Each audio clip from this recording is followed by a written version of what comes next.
আসসালামু আলাইকুম। আমি আমিনা, ওয়েস্ট বেঙ্গল থেকে। আমিনা রান্নাঘরে তোমাদের সকলকে স্বাগত জানাই। কেমন আছো তোমরা? আশা করছি আমার এই ভিডিওটা যে যেখান থেকে দেখছো, আল্লাহর রহমতে তোমরা সকলেই ভালো আছো।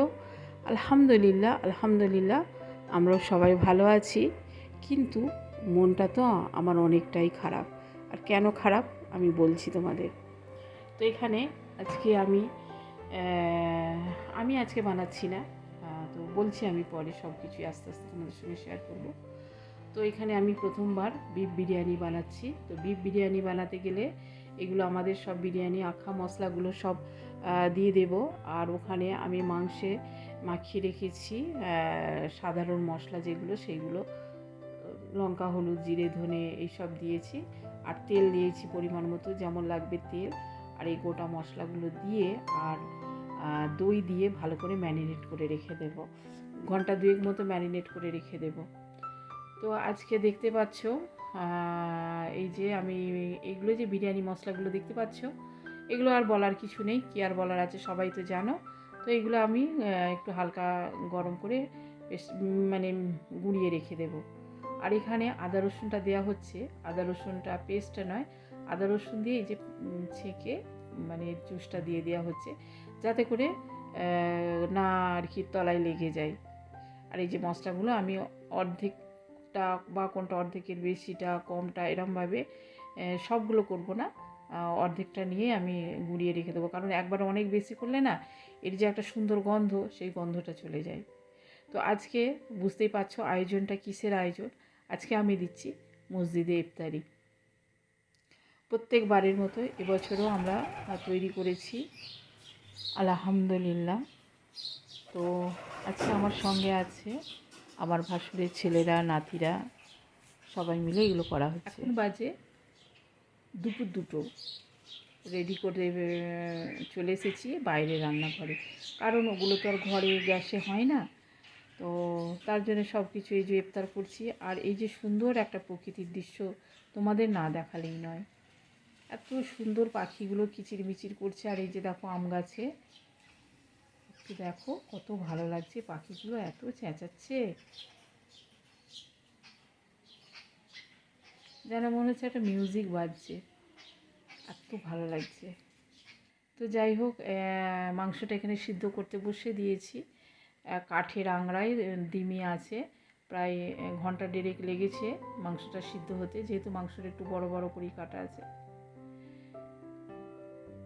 তো দেখতে থাকো আমার ভিডিওটার সাথে থাকো। অবশ্যই তোমাদের আমি রিকোয়েস্ট করছি বা অনুরোধ করছি, যাই বলো, ভিডিওটা শেষ পর্যন্ত দেখা। আর এখানে মানে মাংস রান্নাটা হয়ে গেছে। আর যেহেতু মাংস রান্নায় কিন্তু খেয়াল করেছো পেঁয়াজ দিইনি। আর এই বিরিয়ানিতে পেঁয়াজ লাগে না, যেহেতু বাবুর্চি স্টাইলে রান্না হচ্ছে, পেঁয়াজটা এখানে পেরেস্তা বানিয়ে দেয়া হবে, যাতে করে মানে তলায় অতটা কিন্তু ধরে যাবে না বা কালো হয়ে যাবে না, পুড়ে যাবে না যখন আমরা দেবো আর কি, ভাতটা দেওয়া হবে। তো যাই হোক পেঁয়াজটা কেটে নিচ্ছি। তো বাবুর্চি তো এখন ওই যে বলছি আমার হাতে আমি শিখিয়েছি, এখন ওরাই আমাকে শেখায়। তো আমি পেঁয়াজটা বেশি করে কেটে নিয়েছিলাম। তো তারপরে বলছে যে এত পেঁয়াজ লাগে, এত পেঁয়াজ লাগবে না, তো এরও অর্ধেকটা লাগবে। তো আমি কী আর করবো, কেটে ফেলেছি।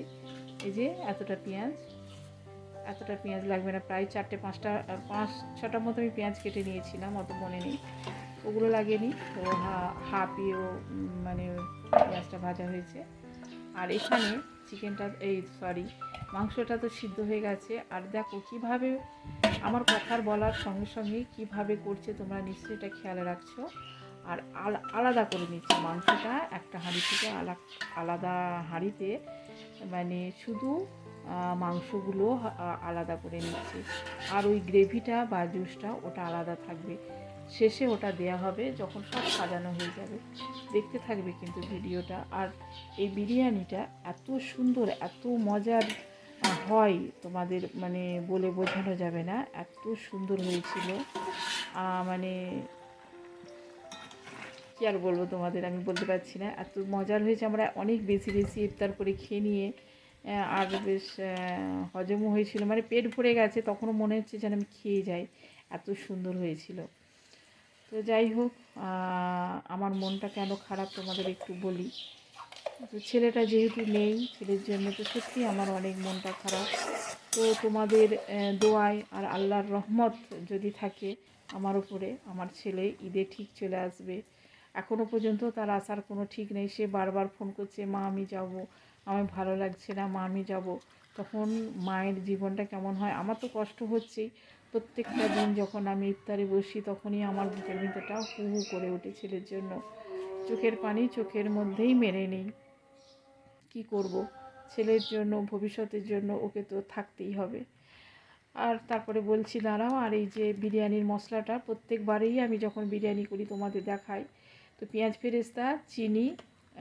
বেরেস্তা, চিনি আর খোয়া ক্ষীর এগুলো দেওয়া হচ্ছে। আর এখানে কাজুটাকে গুঁড়িয়ে দিয়েছে, গোটা গোটা না দিয়ে হামাল দিস্তিতে গুঁড়িয়ে দিয়ে ভালো করে মশলাটা করে নিচ্ছে যে।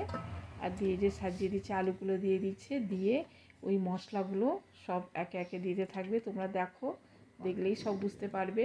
সবাই জানো, কিন্তু একটু পজিশনটা বা এর পদ্ধতিটা একটু আলাদা আলাদা। আর আলাদা আলাদা যেহেতু পদ্ধতি হয়, টেস্টটাও কিন্তু আলাদা আলাদাই হয়। তো তোমাদের দোয়ায় আর আল্লাহর রহমতে যদি আমার বাচ্চা ঈদে চলে আসে, তাহলে তো আমার এর থেকে আর ঈদের বড় পাওনা, ঈদের বড় গিফট আর কি হতে পারে। এখনও পর্যন্ত আমি ঈদের কোনো কেনাকাটা করিনি, কারণ কি কেনাকাটা করব, কেনাকাটা করতে আমার ইচ্ছা করেনি। টাকা পয়সা যে যার আমাকে সবাই দিয়ে দিয়েছে। আমার ঈদি আমায় পাঠিয়ে দিয়েছে, আমার ছেলেও আমাকে দিয়েছে, আমার ভাই দিয়েছে, আমার হাজব্যান্ড এখনও পাঠায়নি, জানি না সে এখনও কী করবে। তো যাই হোক, মানে মনের মধ্যে যদি খুশি না থাকে, আনন্দ না থাকে, সবই দেখতে পাচ্ছ, খাওয়া দাওয়া সব কিছুই আলাদা, কিন্তু মনের মধ্যে যদি ছেলে মেয়ে বা স্বামীরা যে কেউ একজন যদি না থাকে, সেখানটা কেমন হয় বলো। আমার তো খুবই কষ্ট হচ্ছে। তো দোয়া করো যেন আমার বাচ্চা আমার কাছে চলে আসে, আর এই খবরটা যেন আমি তোমাদের দিতে পারি। এখনও কিন্তু ঠিক নেই সে আসবে কি না। তার কিন্তু মনও ওখানে ছটফট করছে, আর বারবার আমাকে বলছে যখন, তখন আমারই মনটা কেমন হচ্ছে বলো তো। আমারও মনটা অনেক কষ্ট হচ্ছে। এই দেখো, এই যে তেলটা সব সাজানো হয়ে যাওয়ার পর তেলটা শুধু উপর থেকে তেলটা দিচ্ছি, এই তেলটাই কিন্তু এই বিরিয়ানিটাকে মজিয়ে দেবে। ভীষণ সুন্দর, ভীষণ, মানে কি বলবো, মানে তোমার যদি পেট ভরেও যায় না, তোমার মন ভরবে না। তোমরা একবার এইভাবে ট্রাই করে দেখতে পারো, কিন্তু একদম মানে বাবুর্চি, ওয়েস্ট বেঙ্গলের বাবুর্চির হাতে একদম রান্না। আর এখানে পনির দিয়ে আর একটু ঘুগনি রান্না করে নিয়েছি। আর এইদিকে হচ্ছে তোমার বেগুনি হবে। আমি অত বেশি কিছু আর দেখাচ্ছি না, কারণ ভিডিওটা অনেক বড় হয়ে যাবে। আর এখানে আমি একটা ডেজার্ট বানাবো। এই দেখো, দই দিয়ে আমি ডেজার্ট বানাচ্ছি, মিষ্টি দই দিয়ে। এই মিষ্টি দই দিয়ে ডেজার্টটা কী যে লোভনীয়, কী যে খেতে সুন্দর হয়। আর আমি বাড়িতে একটু এই যে দই মানে ক্যারামেল করে হাফ দই বসিয়ে রেখেছিলাম, আর এটা বাজার থেকে নিয়ে এসে আমি দুটো একসঙ্গে দিয়ে দিয়েছি, যেহেতু পরিমাণটা অনেকটাই, তাই আমি এইভাবে করেছি। তো দেখো, দেখতে থাকো আমার ভিডিওটা কেমন হয়েছে। এগুলো তার বলার কিছু নেই, আমার প্রিয় ভাই বোনেরা আর কি, এগুলো সবাই জানো। আবার যারা জানো না তারা দেখে নাও। আর এখানে দিয়েছি তুকমা দানা। তুকমা দানাটা একটু ভিজিয়ে রেখে দিয়েছিলাম। সাবু কিংবা তুকমা দানা এটা দিলে এর স্বাদটা তো আরও দ্বিগুণ হয়ে যায়। আর আছে তোমার ওই মিষ্টি দই। মিষ্টি দই যত টেস্ট হবে, এর স্বাদটা কিন্তু আরও অনেক অনেক বেশি হয়ে যাবে।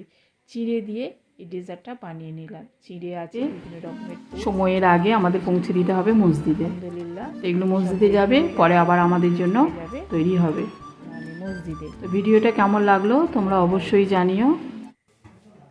আর এখানে হিট হয়ে গেছে, এবার কাটার পালা।